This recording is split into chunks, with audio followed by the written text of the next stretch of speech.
When I ask people, what is joy to you, or how would you differentiate between joy and happiness? Some people don't, but many people do. And I think one of the differences they say is that joy goes deeper. One friend of mine said that happiness is an inch deep and a mile wide, whereas joy is a mile deep and a mile wide. And I like that. There is a sense, this is a little bit radical, but there's a sense in which happiness has a self-centered element to it. And that's true in our current notion of happiness in positive psychology or the self-help books, 7 steps to personal happiness.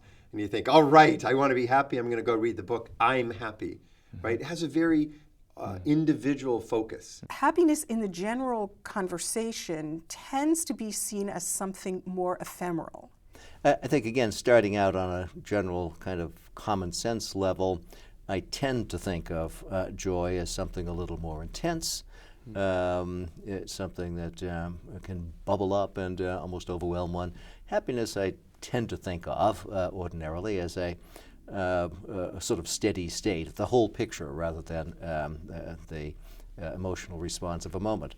Joy is a state as positive, as attractive, as all-consuming as happiness. But it's happiness transmuted into the context where an action of God, the presence of God, the grace of God, felt by the individual, the person opening herself to the presence of God, and the person sending back in praise and worship, gratitude and awareness of that relationship constitutes the life of joy.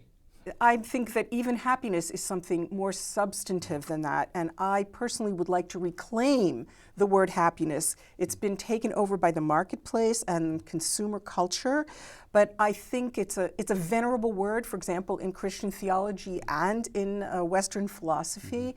So I'm not averse to reclaiming it.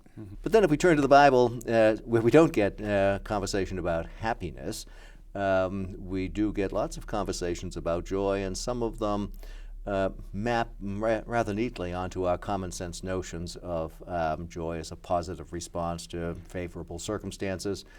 And they tend to be, we will have joy when we dine with the Lord at the eschatological banquet, or the like.